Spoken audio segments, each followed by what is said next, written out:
Hello, and welcome to Absent Thoughts, a series where I present a short mix of essay and unscripted commentary on games I am playing or have played. For this episode, I'll be speaking about the Battlefield 5 beta, which I spent a good chunk of my weekend playing. I'm a longtime Battlefield fan, my first experience being with Bad Company 2 in college, and the vast majority of my time with the franchise spent playing Battlefield 3. As you can expect, that's colored my opinion of the state of what we got to experience during the beta weekend. I'm also not up to speed on the criticisms of Battlefield 1 due to limited exposure time. As such, my thoughts here are based on what the Battlefield formula was during the peak of my experience with it, and my impressions of the beta itself. Visually, this game is stunning. Aside from some questionable filter effects like film grain and the like, what we have here is the makings of a beautifully textured and polished game. There are some spots where things have been kept simple. I'm curious if that's due to the destruction system or if that will be improved on release. Still, the aesthetics of the character, guns, environments, explosions, and the like are all very well done. Also important is that it feels optimized well, beyond what I would expect of a beta, but arguably as expected from a AAA developer. For reference, I'm running a Ryzen 1600X and a factory OC 1080, so my rig isn't exactly a slouch. The sound design is also fantastic. This is something fans of the Battlefield series are used to at this point, but it's always worth mentioning when a high bar is consistently hit. Guns have sounds associated with all the sequences you would expect that are detailed and unique. Explosions and tank shells smack you with their impact. Direction and depth come across easy to distinguish, and the environmental effects play out as you would expect them. My personal favorite is the V1 rocket. In the time I spent playing, I never got tired of hearing and seeing that thing come in. Battlefield gunplay has always been more satisfying to me than other games. I consider the combination of realistic recoil and projectile mechanics the best way to build a shooter. The guns in the beta feel good to use. Fans of PUBG gunplay or returning Battlefield fans shouldn't be disappointed. There are some caveats to this, for example, SMGs feel underpowered. However, that is the kind of thing that you expect to learn from a beta. Some new additions to gameplay are also appreciated. The fortification system in particular is a cool variation. It presents several risk-reward options to players, changing defensive and offensive options dynamically, and asking players to decide how certain access points and field of view should play out.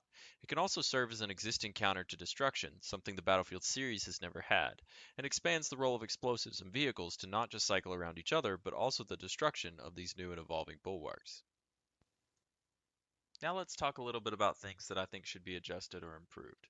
First up, the new changes to ammo. I found this to be way too restrictive. Taking Assault's STG as an example, you start with two magazines.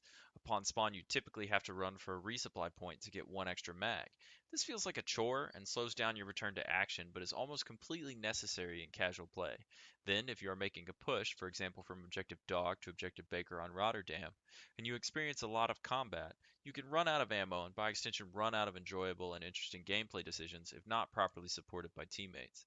The pistol can be switched to, but isn't nearly effective enough to sustain combat against primary weapons, nor should it be. This can force a player's good play to stall through no fault of their own. Yes, class-based squad support is supposed to be critical to successful play, but the reality is that you will be stuck as an individual in the majority of casual play. I'm torn on using this as an argument because one of the things I enjoy about Battlefield the most is the squad-oriented gameplay, so I don't necessarily disagree with DICE attempts to incentivize it. In this case, though, I think DICE has gone a little bit too far. The attrition system in the beta feels like punishment and not motivation. Adding even one extra magazine slot for ammunition, and it does work by magazine, not total bullet count, would alleviate this sense of restriction on the player. Dice could also consider spawning you with a full ammo count when you spawn on an uncontested point to alleviate the sense of running an errand. This would still make squad roles important and possibly make contesting points that much more valuable by causing an increased attrition on spawning defenders. There are also some cases where the attrition system feels worse than others. The medic's SMG feels underpowered, making the reduced ammo count even more noticeable. The support class doesn't start with maxed out ammunition, meaning the squad role designed to combat the attrition is also restricted. Both of these seem like minor, easy fixes to me. Even if DICE doesn't change the ammo attrition system from its state in the beta, small adjustments should be considered to alleviate what I felt was uneven attrition pressure. For example, why not allow for medics to carry one extra magazine since the size of their ammunition is smaller and lighter than rifle rounds? The point I'm trying to make is that the attrition system overall feels unbalanced and not completely thought out through all the squad roles available. Next up is the role vehicles currently play in combat. Vehicles are footnotes, not part of the steady state of play in the beta. In most of my conquest matches, tanks showed up only briefly, as even a modestly coordinated assault could take one down, and support options for tanks seemed minimal. This could work, but only if tanks or other armored vehicles are a more frequent component of play. The simplest solution is just to make the spawn rate higher during matches for all vehicles. The state of the few vehicles that are tied to squad points contributes to this issue. In theory, this balances out the low vehicle spawn rate compared to previous Battlefield titles, but in practice, these vehicles rarely saw play. In previous Battlefield games, vehicles felt like a much more constant part of the formula. I want that to be true of Battlefield 5 as well. As you may have noticed, my observations here only truly apply to tanks and tank play. This is because I am extremely inexperienced with planes. My attempt to use them in the beta was brief and unsuccessful.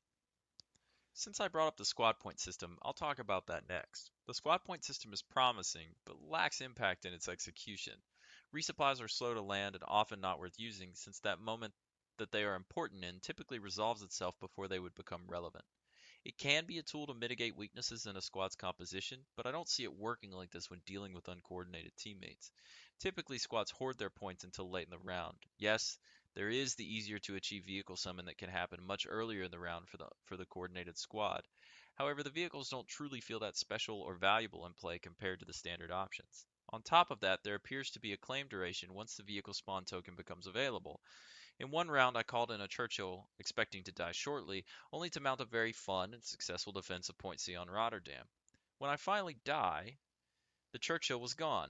It's not clear to me if this is because I was available to anyone on my team or if it expired. Perhaps this was a bug. The big money option is the V1, and is typically what people use these points on, if they use them at all. I don't see this changing between the beta and the release. And honestly, I get it. The things sound and look so awesome that you just want to save up for one.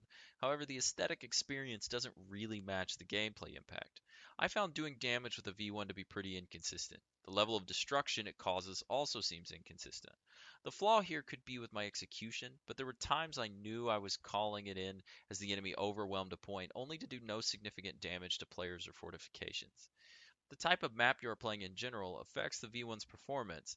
Use of a V1 on Rotterdam doesn't have the same opportunity for impact that it might on Arctic Fjord.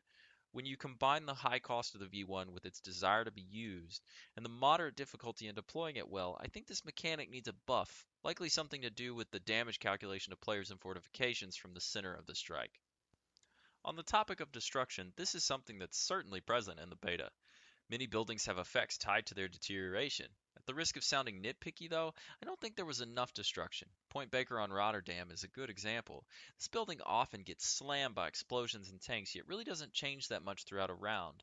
Expanding on this and working in the fortification system in response is a fantastic opportunity. Point D or C handle this slightly better. The villages on point C and E of Arctic Fjord can be impressively ripped apart as well. I think the interaction with level destruction is good, but it's so close to great. I'd be very impressed if they made it a more significant part of the gameplay loop in later maps or patches, especially in combination with more fortification development and response. Speaking of fortifications, this is something I view as a welcome addition to the formula. As I mentioned before, I like the risk-reward relationship and interplay with the destruction system. There is room for improvement, I think, in both balance and interface. For starters, the ammo and health supply points don't have special build icons. I shouldn't need to search around for the ammo and health drops amid all the symbols to build one up for my team. People will learn this eventually, but it takes time. I don't think these supply points should auto-generate on point capture either. Make people work for them a bit. They are extremely valuable to the team after all. The time to build the various fortifications does seem a bit long in certain cases, particularly low walls and exposed places. It would also be nice if there were stages to what you could build. Perhaps a sandbag half wall can always be built before a full wall, for example. Really, this mechanic is so new that I think most of this commentary is really just suggestion. There's a lot to work with here in this title. The last thing I want to talk about is the progression system for guns and vehicles. My main issue with the current system is that upgrades are tied to experience and currency. While this was true of Battlefield 1, in that game you bought a single gun or gun variant that had a clear trade-off in properties. While I'm not against the upgrade trees we have here, I think these options need to be cheaper to allow for more player experimentation.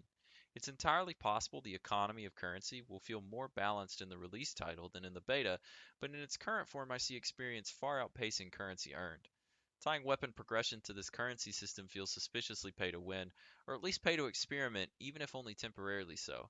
There's a risk here of significantly slowing the reward loop players are looking for when progressing in a class or with a particular gun. Another major problem is the lack of information on these upgrades. It's hard to tell if they even did anything during the beta. Quantifiable stats presented right where you are making your decisions should already be there, and looking forward should absolutely be there on release. As of right now, it's hard to tell if this progression will even be significant in some cases. A lot of interface improvements should be made around this as well, both to address what I've already called out and give players more consistent access during gameplay.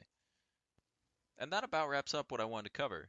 To conclude, I want to emphasize that the Battlefield goodness is definitely there with this title. I found myself happily addicted to the gameplay and eager to return throughout the whole weekend.